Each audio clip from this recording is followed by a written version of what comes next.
Hi, I'm Leah. And I'm Ezra, and you're joining What's the Plan? And if you're joining this, you are part of a movement to stop fascism in America by this broad-based, massive, people power-fueled organizing, because we're in the middle of an authoritarian takeover. And while there are a lot of people out there who are going to talk to you about how terrible everything is, and they happen to be right about it, that's not what we want to do here. The whole point of What's the Plan is for us to work through in real time, in real discussions, strategies for how do we resist? How do we fight back in our own lives where we are? We do this together with you, the people who are organizing, getting active, working across your communities, or maybe you're looking for that community. If so, that's good, because democracy is not a spectator sport. If we want to beat these fascist clowns, we have to all get on the field. There is no way out of this mess that does not require millions of us to get involved, stand up, and do our part. Also, we are married.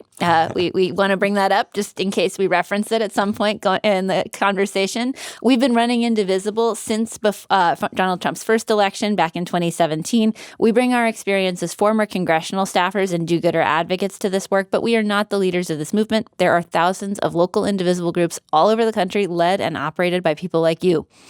We have got a great discussion today. Ezra's going to talk about the new members of our movement. I am going to talk about Minnesota and the ongoing DHS funding fight. And Ezra is going to give some love to members of our movement who have been running primary endorsements and talk about the brand new slate of Indivisible primary endorsements. So, Love Ezra, start off. Tell us who is new to Indivisible this week. Look, as people know, we are a movement of locally led groups. That's how we build and wield power. And every week, all across the country, in red, blue, and purple states, in suburban areas, urban areas, rural areas, new people are raising their hand. People like on this call, people listening to the podcast, they say, gosh, there's not one in my area. I guess I'll start an Indivisible group. Every week, we welcome new people to the movement. So please extend a warm welcome to these brand new Indivisible leaders and their groups. We've got Larry with Indivisible Gadsden, Alabama. In Gadsden, Alabama. We've got John, who's just founded Manteca Indivisible in Manteca, California. Welcome, John. We've got Catherine from Indivisible Broomfield Joy, IB Joy. I love that. Broomfield, Colorado. Suzanne just registered Indivisible Pontiac, Illinois. I think last week we saw Indivisible Pontiac, Michigan Joy. So we've got two Pontiacs Indivisibles in different parts of the country. Laura from South Indy Indivisible in Greenwood or South Indianapolis, Indiana. Karen with Indivisible Miama. It's not Miami. It's spelled Miami, but it's not pronounced Miami. Miama County in Kansas. This is Lewisburg, Kansas. Ava from Las Vegas Indivisible, not Las Vegas, Nevada. That already exists. This is Las Vegas, New Mexico. Welcome, Ava. Attila from Beaufort County Indivisible in Washington, North Carolina. Rebecca with Indivisible Coke County in Newport, Tennessee. Number 10 on the list, we've got Craig from the Teton County Indivisible in Jackson, Wyoming. I'm sorry for the dozen, 2 dozen, 3 dozen Indivisible groups I did not name. We can't say everybody because it would take up all of our time, but you've heard it here. Red states, blue states, purple states, we're all over, and there is another international one this week, Leah. Elizabeth with Indivisible Perth, Australia. Perth, Australia now has an Indivisible group on the map. I'm hoping that means we see a Perth No Kings in just a few weeks. Looking out for that one. So welcome to all the Indivisible leaders who are joining this movement right now. Welcome to all the MAGA infiltrators who are listening to the podcast and watching this and then posting clips. Hopefully you learned something. We do this all out in the open, as we say every week. This is how we build a mass movement for democracy. And this mass movement for democracy scored some big wins this week, Leah. Is that right? You want to talk to us about Minnesota? Right. Yeah, let's talk about Minnesota, where the news as of this morning is Donald Trump and Tom Homan's saying that they are going to pull the vast majority of the ICE and CBP army that has been occupying the state out in short order. And first, on a human level, I think it is just important that we recognize how tremendous this is and how this victory was won. There was a statement out from the ICE Out Minnesota coalition that came out this morning in response, and I just want to read a little bit of it because I think it's just so right and so perfect. President Trump thought he could break us, but he was wrong. Over the last 3 months, Minnesotans showed our country what it means to stand up to tyranny and protect our communities. These masked agents leaving our state can be spun any way people want, but history will show what this was. Regular people, clergy and teachers, janitors and soccer moms, people across all of our complicated differences, simply refusing to let our neighbors be attacked and abducted without a fight. You get chills, I get right? chills. I mean, come on, like the full power of the federal government, the White House doing everything it can to stomp the Twin Cities, and it wasn't elites, it wasn't business, it wasn't political leaders, it was normal everyday people. I mean, incredible, absolutely incredible. Look, the story of the Trump administration, the story of the last 15 months is the story of billionaires and corporations and politicians giving up and collaborating with fascism while ordinary people do extraordinary things to fight back and protect their neighbors. And nowhere has made that clearer than Minnesota.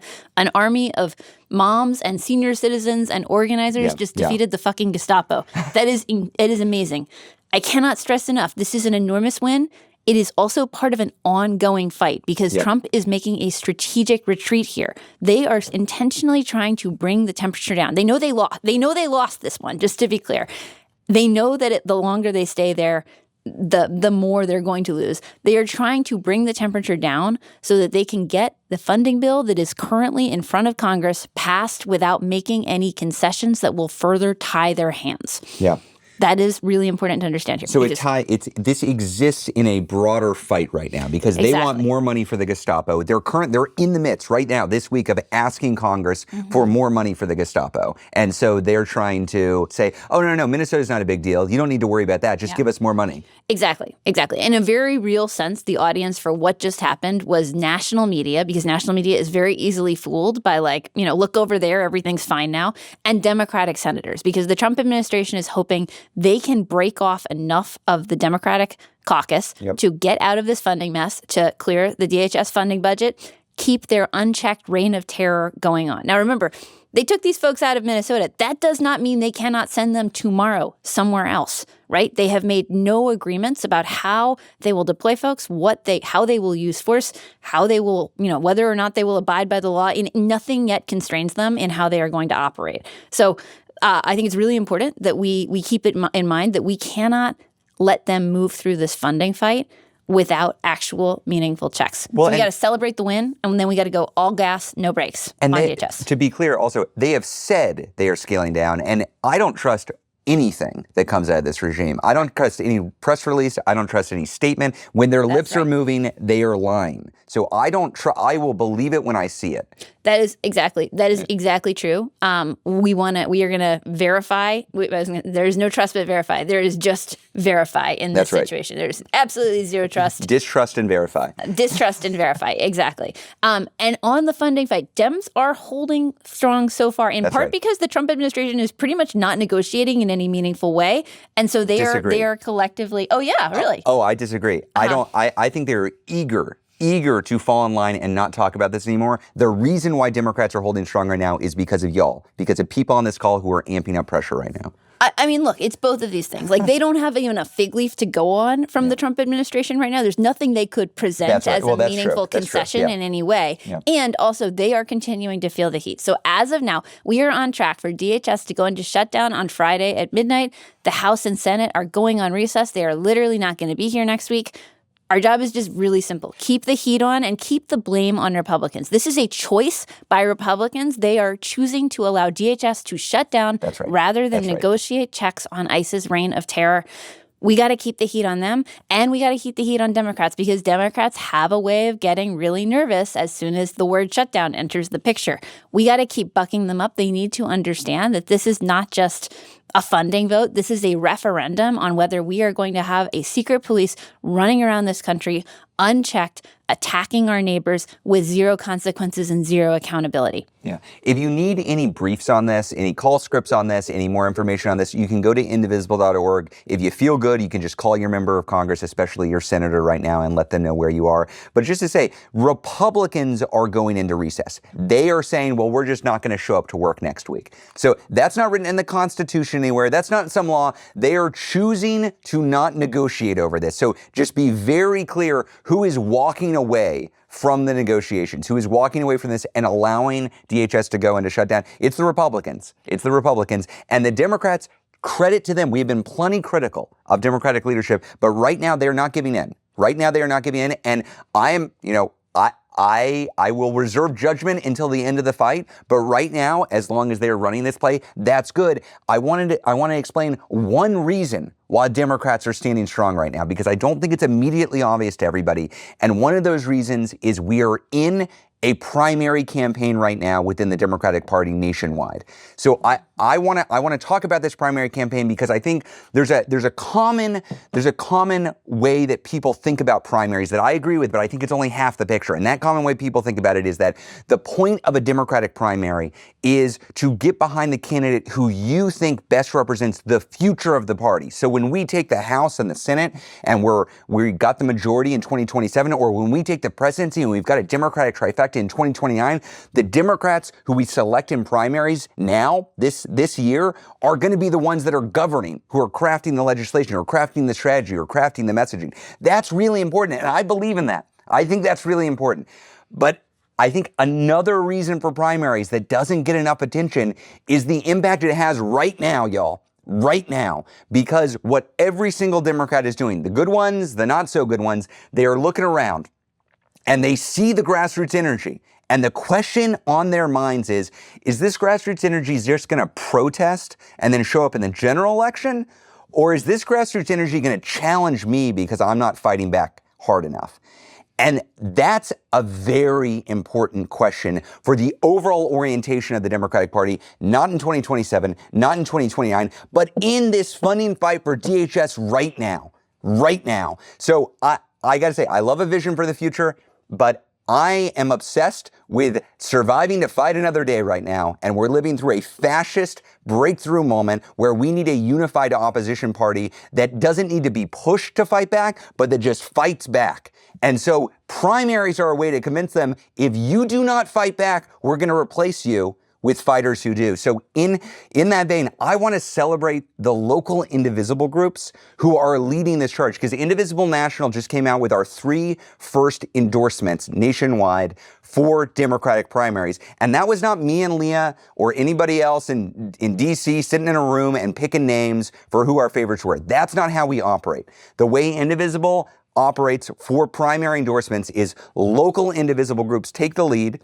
They endorse a candidate, they nominate that candidate for a national endorsement, then a vote of all members in the district or state has to be a supermajority support. And then and only then do we issue a national endorsement. We did 3 of those this week. So I want to call out, as if we've not praised them enough because they've just done so much damn good, Minnesota Indivisible Alliance. This is the statewide network of dozens and dozens of indivisible groups all across the state of Minnesota came together and endorsed Lieutenant Governor Peggy Flanagan in her campaign to be the next Democratic senator from Minnesota. And this Peggy Flanagan, if you don't know her, got the support of Elizabeth Warren and the nurses and organized labor and a lot of grassroots groups for a good reason. She's been an incredible ally of Governor Tim Walz, delivering progress in real ways.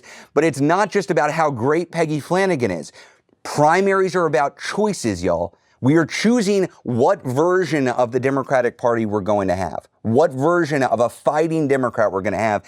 And Peggy Flanagan is up against Angie Craig, a conservative Democrat in a House district in Minnesota. Chuck Schumer is raising money for her. She's taken money from the crypto industry and from AIPAC and from corporate donors. Angie Craig voted for Laken Riley, the first bill stripping immigrants of their rights, first bill to make it to Donald Trump's desk last year. And mere months ago, this is egregious, but months ago, she voted to thank ICE for its service.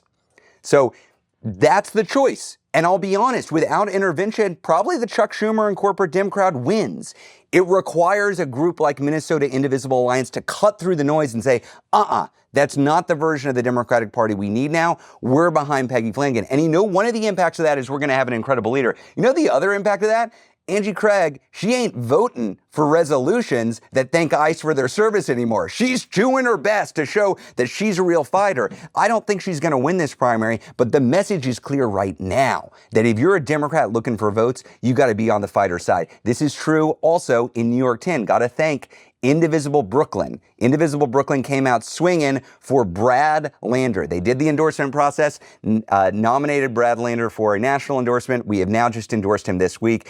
I'm sure you know Brad Lander. He's incredible. He's been an ally basically since Indivisible has started and only recently started getting more national prominence. The last year, you might have seen him. He was tackled and arrested by Trump's secret police force. And so he's just this real public servant who's been out there on the right side of every fight. He's up against Dan Goldman. That's the choice. And Dan Goldman is this super rich corporate Democrat in a very safe Democratic district who voted for more crypto bribes. And even after Mamdani won the Democratic primary, Goldman refused to actually come out and endorse the candidate. It's a choice. Again, this is a safe Democratic district. You can have somebody who's a fighter or somebody who's not. And congrats to Indivisible Brooklyn. Thank you to Indivisible Brooklyn for doing the hard work to say, no, we actually have a preference of our types of leaders. The last one I want to call out, I don't know if you know this person. She's incredible, and you're going to hear a lot more about her. Dr. Jasmine Clark. And this is amazing for her. She is in Georgia 13. This was multiple Indivisible groups in Georgia 13. Indivisible Gwinnett, In Town Women's Resistance, and Necessary Trouble Georgia. Leah, I love the name Necessary Trouble Georgia as an Indivisible group name. Love it. She's a state rep right now, big record on democracy and healthcare and public education. Her opponent's been in office for more than half a century. He didn't vote in the last 7 elections, y'all. He has not even voted in the last 7 elections, and yet he did find time and energy to team up with Angie Craig and a lot of Republicans to express thanks to ICE last year. He broke with Democrats literally last month to vote for additional funding for ICE. Again, safe Democratic district. You got one incumbent who is in there carrying water for corporations, carrying water for the status quo, and one upstart, one young candidate with a record who is a fighter. This is the opportunity in front of us. Yeah. These are going to be fighters in 2027 when we need to hold this regime accountable. These are going to be fighters in 2029 when we need a generational reform. But they're also, by sending a message now. Indivisible National cannot get involved unless local Indivisible groups lead. So again, if you are watching this, you're like, damn, that's cool. That's great. This is inspiring me. This is the kind of the party that I want to get behind. Work with your local Indivisible group if there's a competitive election. Not all of y'all have this opportunity, but if there's a competitive primary, figure out who you want representing you, do the organizing necessary, get behind them and nominate them for a national endorsement. This is how we build a new version of the Democratic Party that doesn't fail us. I think that was all true. And I do just want to add another piece of this, which is that we also think primaries right now are a really crucial tool for telling a story of a Democratic Party that more people might potentially have faith in the general election, right? Because part of what we need to do here is not just run, we're big fans of no is a complete sentence. We spend a lot of time being in pure say no resistance posture. And also, we understand that people are ultimately going to need to believe that the other side, the people who want your vote, are capable of delivering on something, are not in the pockets of big corporate interests, of crypto, of APAC, that there are people who are actually, trustworthy and authentic and real and determined to deliver for you in a way that makes it worth your time to get out and vote for them. So every candidate that we're putting forward is also a vote for a party that can make a compelling pitch that it is really here for you and for your interests. We're going to try to have some of these candidates on What's the Plan in future What's the Plan, so we'll try to work that out. But just to repeat, for folks who are looking for who to support, because you're going to be hearing from us about these folks, they depend on grassroots support. None of these candidates take corporate money. None of these people take crypto money. None of these people take APAC money. They depend on grassroots support. So I'm going to call them out, and I hope you support them. Peggy Flanagan in Minnesota. Brad Lander in New York, Dr. Jasmine Clark in Georgia. You're going to be hearing a lot about them from us, please, but don't wait for that. Go and support. This is how we win. This is how we build a party that we can be proud of, and that's going to stomp the regime in the midterms. Okay, Leah, is that what we've got? Yeah, let's get some questions in. Let's turn to the Q&A. Off to the Q&A. As a reminder, if you are on the live Zoom, you can ask questions and vote for questions. If you are listening to the podcast, that's where these questions come from. We simply go through in order of what gets the most votes. So with that said, I'm going to answer the question that got the most votes. KC asks a few important questions related to DHS warehouses and detention centers, as this issue feels especially urgent. Really appreciate you raising this, KC. It's a top topic at Indivisible right now. 1, can you discuss the recent large warehouse purchases by ICE and the doubling of the numbers of people that will be detained in them? If they attain the buildings they want. 2, what can we do to stop these purchases sooner rather than later? 3, do you know when any members of Congress will be visiting the current detention centers for accountability so that we can get more eyes inside them? HCR defines these as concentration camps, and Rachel Maddow recently discussed how this is flying under the radar. So continuing discussion about this is crucial. Leah, feel free to answer any part of that, but I would also lay the groundwork on what we're talking about here. Yeah, so taking a step back, I think we can talk about how we got here. So Stephen Miller has set absolutely enormous quotas for ICE and CBP in terms of detaining immigrants. They are massive. The way that they are largely coping with those quotas is that they are switching from any kind of model where they're, actually trying to focus on people who, may have committed crimes, et cetera, to simply finding the easiest targets they possibly can. That is why you hear about ICE showing up at Home Depot and detaining people out of a parking lot. That's why you hear about them lurking outside of schools and daycares in heavily immigrant areas.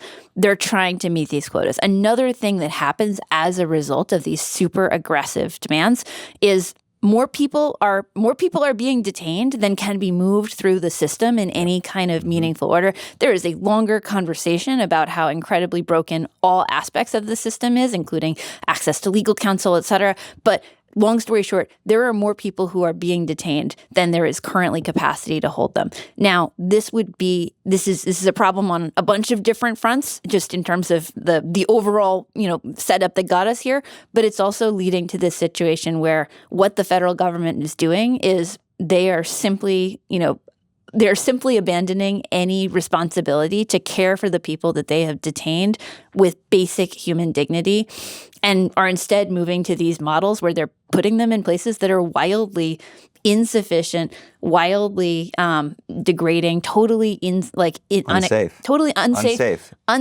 unfit for keeping people anywhere. All of this is wrong on every possible level, and also they're just finding new and more horrifying ways to do more all of this is wrong on every possible level, and somehow they are just finding new ways to be horrible every day. Well, and importantly, one of the reasons why you get an entire, a giant compound, look at what they've done to people when the cameras are rolling in broad daylight. You get a giant compound that nobody can get into because you want to do even worse things. And we know that based on reporting that we're hearing from folks who do manage to get inside and then report out. Absolutely. And from reports from immigrants inside. Like there was a protest by immigrant families within the Texas Dilley facility. Children. But yeah, children, moms, and knowing exactly how horrible the conditions are, knowing exactly how repressive the guards are, the fact that they are actually protesting themselves is both enormously courageous and is itself a demonstration of exactly how bad things are. So with all of that foundation, there have been a bunch of these warehouse purchases in various places. There are more moving forward. This is often going to be really about a local and state fight, right? Like there will be land use guide. There are all kinds of ways in which a determined local constituency can make it a lot harder for the federal government to successfully take over and start using a warehouse for its designs here. And so I'm not going to be able to get into all of it, but I know that there are a bunch of Indivisible groups who are on the call who are already in these fights on a local level, trying to make sure that the local government is using all of the possible regulatory tools in the toolkit to impede the operation of warehouses in their areas. We know there's like an evolving set of folks around the country who are thinking about how do we successfully learn from each other and use those tools. This is going to be a really important local fight. So if you are in a location where you know that one of these is coming, and you're not part of an Indivisible group, get connected as fast as you can. If there is not one in your area, please start one. We will be happy to help you however we can. We think this is going to be a really important part of the ongoing pushback against the regime. And we're seeing this kind of pushback in red areas, in rural areas. This is not like liberal America is against these detention camps. People don't want these detention camps being constructed, but I do think there is a danger that it's flying under the radar. They would like it to fly under the radar. The last thing they want is attention on the atrocities they are committing. That's absolutely right. That's absolutely right. And they're trying to do these often in places that are, fairly rural, fairly farther away from major population centers, et cetera. The good news is we've got there are people in rural areas, there are people in red areas who oppose this everywhere too. We just have to get organized. Yep, that's right. Judy asks, how do we get friends and family, quote unquote, off the couch and to be more involved or even be willing to talk about the current state? They're politically aligned, but they're reluctant / overwhelmed / cynical to engaged. Thanks. That's Judy from Indivisible Palo Alto Plus. Thanks for asking, Judy. I think this is something I think a lot of folks on the call have confronted, that people who are in our lives, friends, colleagues, neighbors, who agree with us, who will say, I can't believe what's happening in the Twin Cities, or did you see what Trump just did? Wild. And then they go about their day and they're not participating anyway. I do think this is a fundamental organizing challenge for us, because I do think that our main enemy here, we say this a lot, our main enemy, it's not the regime, it's not Donald Trump, it's not the Republicans, it's not Democrats who failed to actually fight back. The main enemy is this thing that you're pointing to here, cynicism, nihilism, fatalism, the sense that we don't have any power, it's bad, but what are you going to do about it? And that's an organizing challenge, because it's not just us convincing people that it's bad. It's not just us convincing people that that side is wrong and that they should be out of office and not have power. It's trying to convince people that you don't wait until election day to do something about it. And in fact, there is something productive that you can do, that it is worth your time, that you don't have to be a self-identified activist type. This doesn't need to be part of your identity, that you always show up at protests or you engage in advocacy. This is actually something that you can do that will contribute to a shared goal. And this is part of the purpose of something like No Kings 3. So in a few weeks, we're going to have the largest protest in American history. And part of the point of No Kings 3 is to create a very easy on-ramp, something that is not just something that people should do, like they got to do it because they're supposed to do it, but it's fun. There's bands, there's funny signs. It's a welcoming place to bring your kids and your dog. And somebody said they were bringing their cat on a leash. Whatever makes sense for you. That's wild to me. They should not do that. Well, probably. Some people have better cats than our cat. Yeah, maybe if your cat is better than ours, maybe. Yes, that's right. But so creating an easy on-ramp. But what I really want from No Kings is not just for those friends who are reluctant and on the couch to say, oh, that would be fun. I'm going to go. Yeah, let's go check it out this Saturday. What real success is, they have a good time and there's an Indivisible group there, well represented with a big banner that has a meeting the next weekend, or a 50-51 group, or a Sunrise group, or pick whichever local organized group. But they're there representing, and they convince that person to be like, yeah, come to my next meeting. We're all gathering to talk about what we do. Just come, stick your toe in the water. And then from that, you've got your hooks into them. But it is our responsibility to break through that cynicism. This is why we're on the call right now, y'all. This is what this is about. Organizing is about meeting people where they are and convincing them that it is in their interest to participate in our shared project right now. And I will say, I know there's a lot of cynicism out there. I know there's a lot of fatalism out there. But 48 hours after Alex Preddy was murdered, we had more than 200,000 people on an Eyes on ICE training from all over the country. Those weren't people who were just sitting on the couch, or if they were sitting on the couch, they were sitting on the couch with a pad of paper, taking notes, watching a Zoom where ACLU trained them on what to do when an ICE agent tells them to stop exercising their First Amendment rights. There is hunger out there to do real things, to be a real part of the solution. People don't want to be part of bullshit. People don't want to waste their time. People don't want to feel like dupes. So just signing some letter, just donating money to some questionable organization, yeah, they might be checked out. But if you give people a meaningful thing to do, even if it's more, I think there is hunger out there to do more and to be part of something real. That's why we organize locally, to provide that real participation in democracy that we think is necessary in this moment.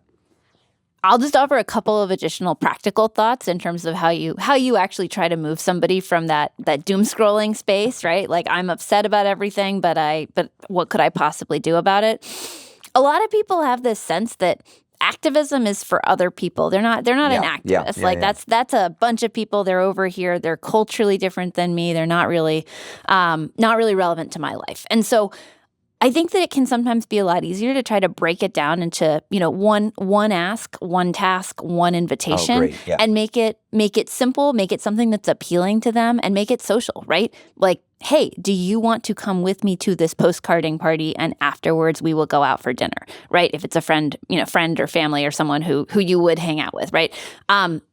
Ask them if you're part of an Indivisible group, and maybe there's somebody who doesn't want to go to a protest, but they might help with, getting the food for a potluck or something like that, where you're actually thinking about who is this person? What do they enjoy doing? What are they good at? What is a way that makes them feel like they're meaningfully being engaged and contributing to something that maybe doesn't feel like just immediately throwing them in the deep end on, activism with a capital A, and just try to figure out that gateway activity that gets them in the door, so that you can then continue to ladder them up and help them explore and start to feel their own agency as they get more involved. Mm-hmm. Great question, though, Judy. I think this is a number one challenge for all of us over the course of the year as we try to build up the mass pro-democracy force out there. Madeline asked, the New York Times reported yesterday that House and Senate Republicans have around $320 million at their disposal, more than double the Democrats' $137 million, and that's not even counting the more than $300 million in President Trump's super PAC. The Times article said that some Democratic donors continue to be skeptical of party leadership, including Ken Martin, and Democratic donors are skittish about making public contributions out of fear of Mr. Trump. The opposite is true of Republicans. Corporate donors see advantage to outwardly supporting the party in power. Question: how best to equalize the playing field? Focusing on individual candidates seemed the best, but there are so many key races. How can our gifts be most impactful? Look, I don't think you can separate the problems that we talk about when we talk about the Democratic Party in the primary season from the problems that are fueling some of the money trouble here, right? That's right. Think about the trajectory of the DNC. You had a choice for DNC chair between Ben Wickler, somebody who had a demonstrated excellent ability to do public communications on behalf of the Democratic Party, somebody who had a strategy that successfully moved Wisconsin out of functionally one-party undemocratic rule, up against Ken Martin, who is a nice guy. Lots of people like him. He's very, very popular within kind of the state DNC or state Democratic parties network. And also not known to the public, not somebody who had that same credibility and record externally. There was a decision to kind of go with more of the same. And there was a decision of this is not the moment to do any kind of deeper thinking about who we are, to try to shake things up, to try to put something else forward. You see the same thing with the autopsy, right? The Democratic Party did a 2024 autopsy. They have not moved to do a public release of the contents of the autopsy because they do not want to distract from the next election. The problem with that, though, is that it does not give people confidence that there's any kind of analysis about how you're actually addressing the problems that got us here. And so I think you've got to see what's happening with the fundraising as a lagging indicator that a lot of people need to have more of a center of gravity, more of a sense of what they're going to have faith in before they open their wallets. Look, I think we need to be real right now, y'all, because we have one fascist party that is implementing the least popular agenda in possibly American history, that is trampling the Constitution, that is engaging in illegal behavior as the economy sucks for the vast majority of people in this country. And that party is more popular than the Democratic Party. The least popular political figure in the country is not Donald Trump. It's not John Thune. It's not anybody in the Republican Party. It's Chuck Schumer, who leads the Democrats in the Senate. We are not confronting a basic fundamental brand problem that the Democratic Party has, and it goes deeper than what are the policies that they support. Often the debate is the party too far left or too far right? Where do we moderate in order to get more voters, or where do we get more progressive and to encourage more people to vote? I think it's worse than that. Nobody trusts the party to deliver. Nobody actually believes it matters what the party says it stands for because they don't believe they're actually going to do stuff for normal everyday people. And to Leah's point, in response to losing the House, the Senate, and the presidency in 2024, we got the establishment pick for DNC chair. We stuck with the leader of the Senate, and we stuck with the leader in the House. There were no changes made, and then there was an active effort to bury any analysis of what happened. This is why primaries can be really helpful in this moment. I am not interested in yelling about failed leadership in the Democratic Party any longer. We have seen that for 15 months.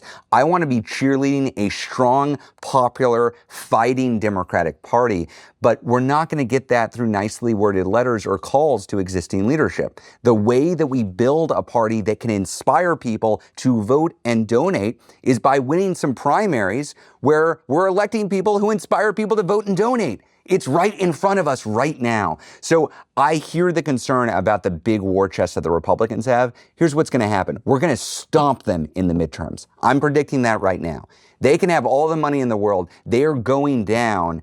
And they're going to go down all the more if we have a Democratic Party that is full of a new slate of leaders in the rural South, in the Northeast, in the Northwest, all over, who are replacing status quo Dems with something new, who represent a new brand. So I'm not telling you don't worry about this. I'm actually telling you worry about this and get involved in primaries right now. Yeah. Find somebody who excites you, who you want to help brand the Democratic Party in a new way. That's how we're going to build forward towards the midterms. And I will just add on the basic question of how do we make our gifts most impactful. First of all, it's pretty much always the most impactful if you want a specific person to win, to give to them directly. Candidates have the ability to spend money in more efficient ways than outside efforts that are being run on their behalf. And also, to Ezra's point, I really cannot emphasize enough that money early in primaries goes incredibly long distance in terms of making sure that that is a competitive race, in terms of giving the candidate enough resources to insulate against the inevitable massive crypto or APAC money dump that is likely to be unleashed against them. Primaries are actually like in light of exactly how expensive our overall electoral system is, primaries are actually like a relatively inexpensive way to shift the direction of the party and obtain outsized results. There is a reason that people like crypto and APAC have spent so much money on it. It is because they have figured that out and they are doubling down on that investment. We as a progressive ecosystem and as a sector have been slow to match that. Well, match it might be ambitious. We have been slow to recognize and to successfully move resources in the same strategic way.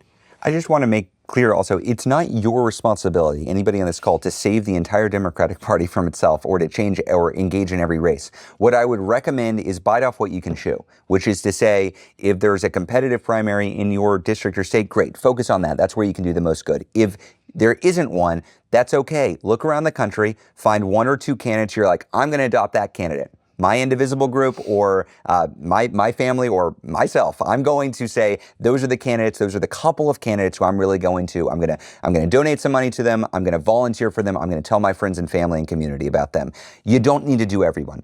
If everybody picks out a couple, we're going to get there. You're not going to see Indivisible tackle every single possible race out there. We've got 3 this week. I would humbly suggest that you take a look at those 3 candidates if there isn't one obviously on your list so far. I think this is going to be a big year, though. I think we're going to see a serious rebranding of the Democratic Party over the course of the primaries. And the way we're going to do that is by grassroots groups like Indivisible Brooklyn, like Gwinnett County Indivisible, like Indivisible Minnesota Indivisible Alliance, choosing to take on this task. Kim has the next question. Why isn't more being done in response to the information that's been coming out of the Epstein files so far, even as we wait for the rest to be released? You want to take that one? Well, I think one of the things that's notable, or 2 things that are notable. One, Republicans have adopted a frame of, nothing to see here. Let's not focus on this. And 2, major mainstream media outlets are declining to cover it in depth. A lot of people aren't closely focusing on this right now. And I will say Democrats are doing their damnedest to shine a light on the crimes that have been committed and raise the alarm. And they should continue doing it. But this regime is not going to go and investigate any of these crimes. We saw that Bondi made very clear when asked how many people have you actually investigated for the crimes revealed in the Epstein report. She didn't even answer the question. She's not even attempting to answer the question. They have their line, which is nothing to see here, folks. We're focusing on anything else. And it's a requirement for our elected officials to keep on raising this. And at the federal level, they can raise this in committee hearings. They can raise this in public venues. At the state and local level, they should be using tools at their disposal that they have, and at the federal level, we just don't have because Republicans control all that. I will just note, I do think that there are some ongoing efforts. I'll say earlier today there was a really striking and infuriating moment I'm going to miss which hearing it was, but when Democrats asked Pam Bondi to apologize to Epstein victims who were in the room. First they said they asked the Epstein victims who had requested and been denied a meeting with Pam Bondi to stand up. A large number of very brave women stood up. Pam Bondi was offered the opportunity to apologize to them. She declined to do so.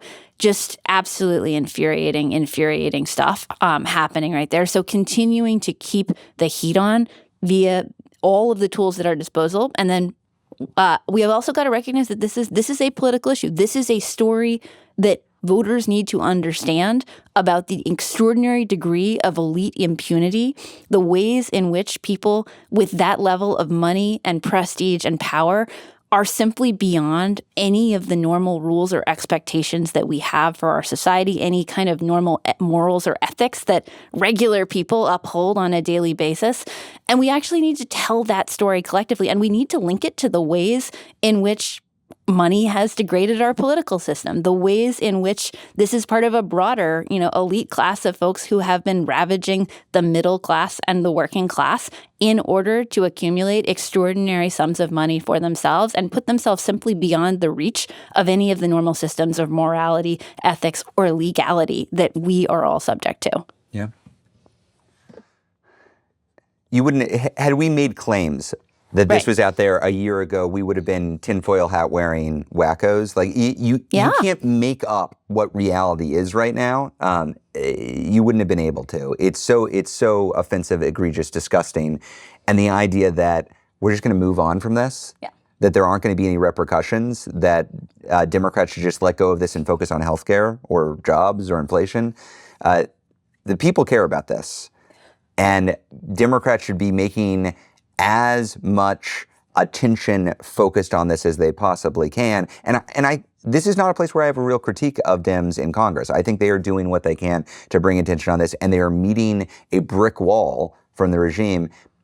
We'll see how long they can keep that up.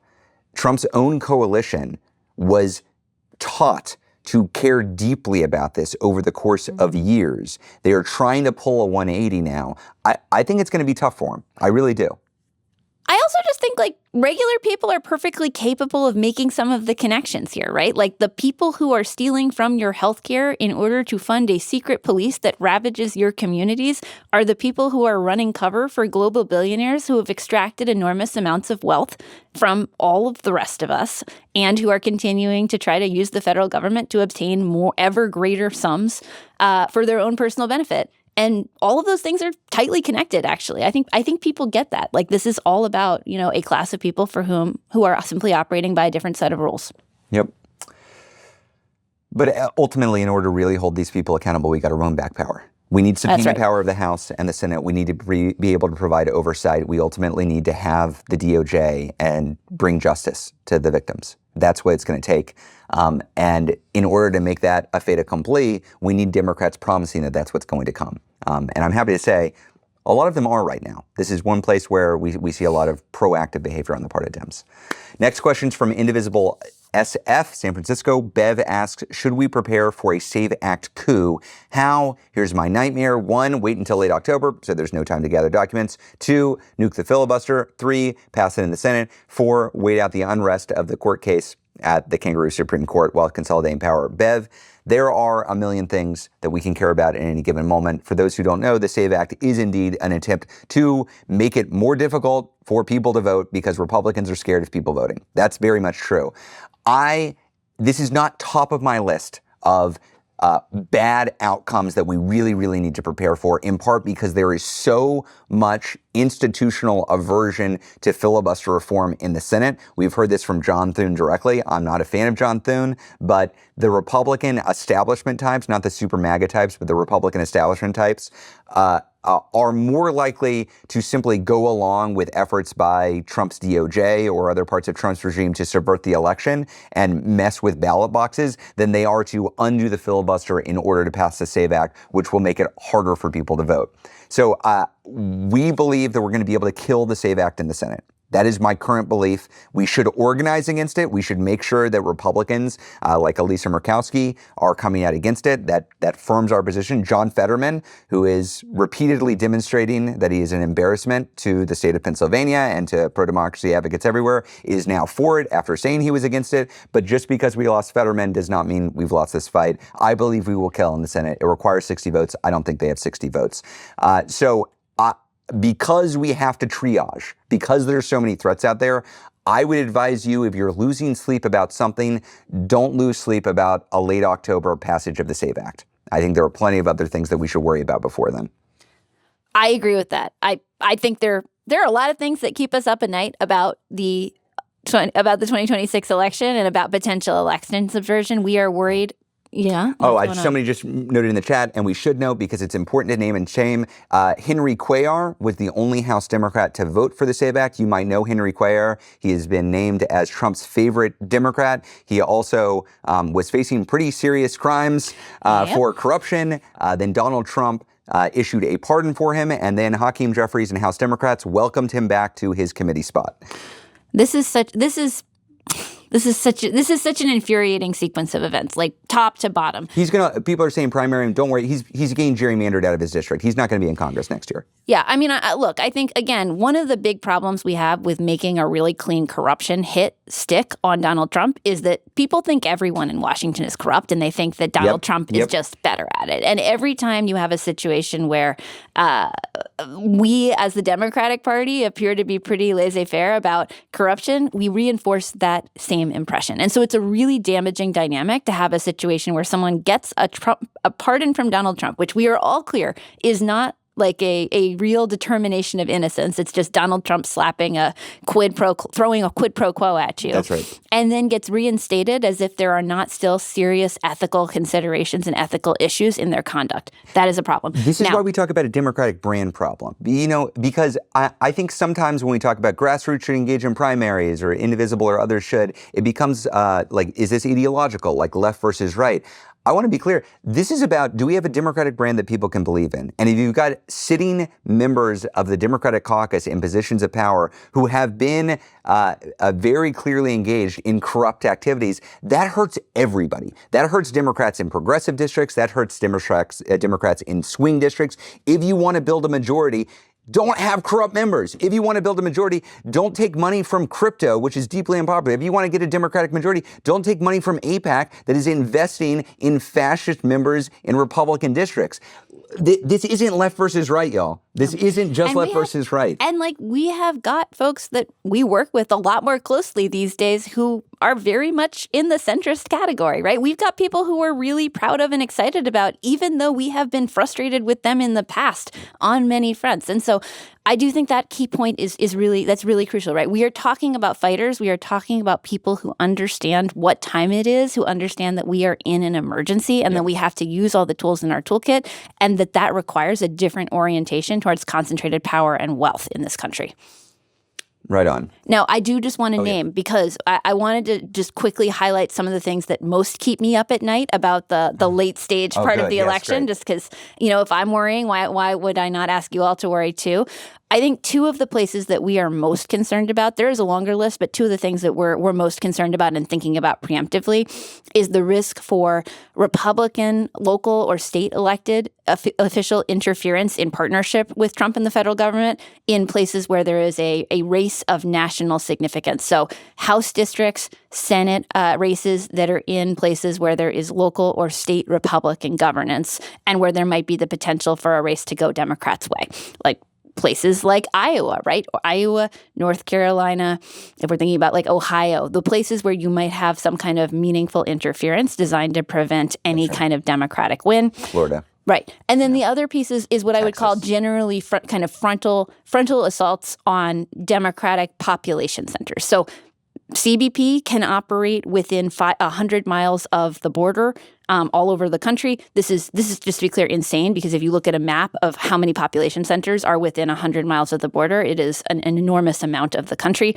We're worried about situations where you see CBP or ICE deployed in places that are where it's very visibly intended to suppress the vote. We're worried about efforts to seize voting machines, all of the kinds of things that might be done in order to mess with the voting process in bluer areas. Does not take that much in order to upset the voting process, create a bunch of chaos, make it really hard to have anything that looks like a free and fair election in the places where you would count on for Democratic votes. So those are just two of the scenarios that we're really tracking and thinking about that are very important.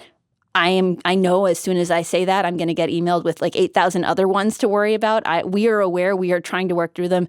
Late passage, kind of Hail Mary SAVE Act is not really on the list of that. Great.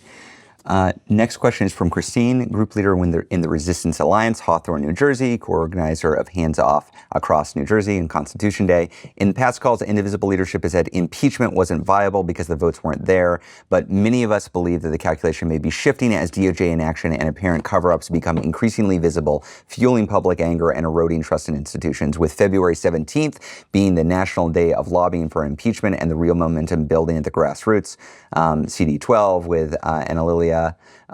Anyone, why isn't Indivisible putting its full organizing weight behind impeachment now? And what is the plan to reassess the political landscape as conditions change and urgency escalates? Want to be clear, Donald Trump should be impeached. Just to put to rest, Donald Trump should be impeached again multiple times. He's committed God knows how many crimes. Donald Trump should have been impeached in February, just to be clear. I mean, January, 2 days after he took office, he had committed crimes befitting and landing at that level. Agreed. But also, before I get started, I do just want to say huge shout out to New Jersey 11th and Anna Leah. This is incredible news. This is a big congressional victory, upset win, but due to, in part, an incredible grassroots organizing operation.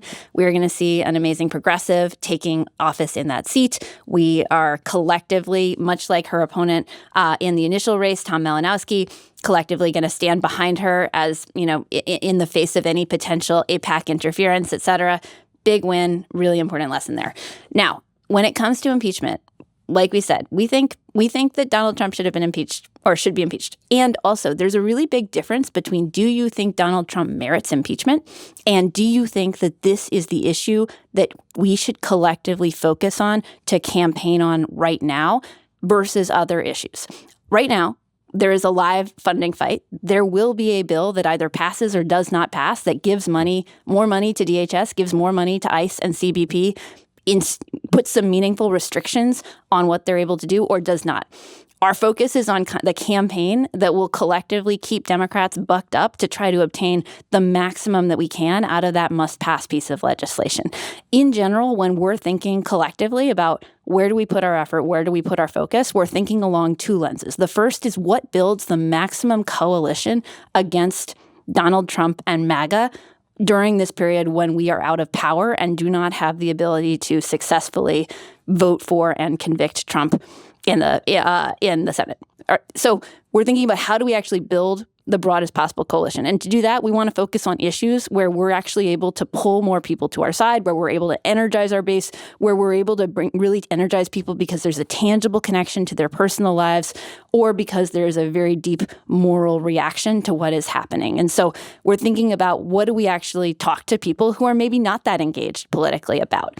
That's one issue or one lens. The other is harm mitigation. Where can we do real good right now? Where at the margins can we help to protect people, help to mitigate some of the horrors that are happening, actually make a real tangible difference? Those are the two lenses that we're using.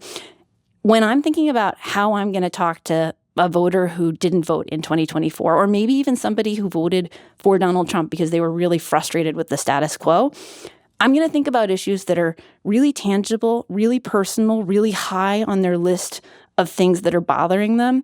I'm going to think about stuff that's really popping in the news and resonant and salient. I'm going to think about the stories that I tell that are going to try to engage that person. What we've heard and what we found in a lot of times around impeachment is that it often lands particularly to folks who are not already super politically engaged as a process story. It lands as kind of it's about politics instead of being about an issue that is directly relevant and resonant to their lives. And so there's a choice between not is it merited, but are we going to center it in our public communications in a way that encourages people to think that that's the issue, that's the story of the day right now, and that's what's most relevant for them.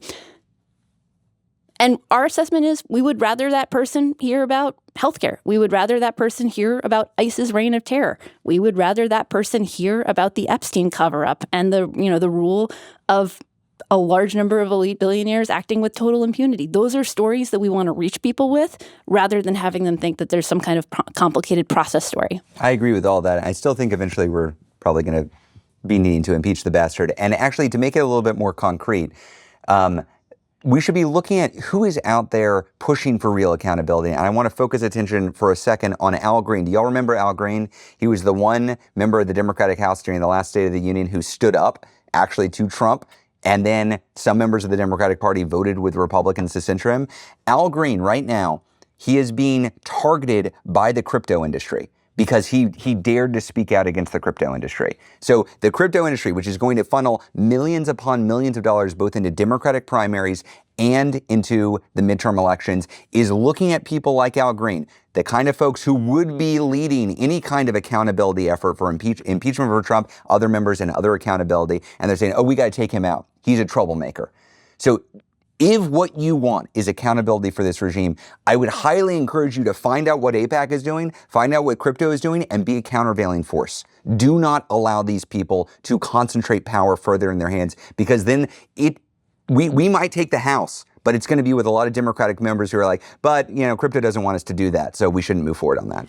The one other thing that I do just want to add to all of this also is just because, we do a live Q&A. We try to be really transparent and authentic about our strategic logic and why we're doing some things and not other things as Indivisible. That does not mean that there are not also lanes for other people to do other things. And I think it's really important because that's our strategic calculation. And also, we are in a broader movement. Different people focus on different things. It is good to have different people trying different strategies and seeing what breaks through. And so please don't take, whenever I comment on why is Indivisible not on this day of action, or why is it not throwing in on this coalition? It's not a statement globally about any of the stuff. It's a statement about how we've chosen to chart the course for this organization specifically. I know we're over time, but we so rarely get critical questions. And so I really want to read Jen's question because I appreciate it. Jen, I appreciate you coming here and asking the question. And it's about primaries, which can get contentious. So Leah, let's answer this question because I think it's a good one. Jen says, my question is, how can Indivisible endorse Brad Lander over Dan Goldman in good faith when Ezra himself said that Indivisible would not get involved in primaries except against the worst of the worst Democrats? Dan Goldman is not the quote unquote worst of the worst Democrat. He has been working hard in New York Tins since he took office, uniquely qualified to stand up and act against the fascist regime. I would agree, based on his resume, he looks like somebody who would be uniquely qualified to stand up against the fascist regime. Jen links to an article, happy to put in the article if people want to read it. Ends with, I strongly and wholeheartedly push back against this endorsement as an activist and in the former Democratic district leader for part of Dan's district. I endorsed Brad Lander for mayor, and I campaigned for Elizabeth Warren, New Hampshire. I've been on almost every What's the Plan since the call's inception, and I'm involved with 2 Indivisible groups. I think you got cut off. But Jen, heard loud and clear, one of the things about Democratic primaries, just to be clear, is people are going to disagree. And I think this is one of the reasons why good people engaged in trying to fight back against this regime shy away from primaries, because a lot of us didn't get involved here to fight amongst each other. We wanted to beat back the regime that is terrorizing our communities, and you find yourselves in these primaries where genuinely good people find themselves on different sides. That's what makes this hard work. I don't think that means we shouldn't engage. I actually think it's important for us to do this work and debate about the future of the party. When it comes to Dan Goldman, I would agree. There are plenty of Democrats that are worse than Dan Goldman. I do believe this is one of the safest Democratic districts in the entire country. So one of the bluest blue districts. And so you have to ask yourself, is this the best fighter that we can have? And that's a question I can ask myself. That's a question Leah can ask herself. Doesn't particularly matter if we ask ourselves that, because we don't live in New York's 10th.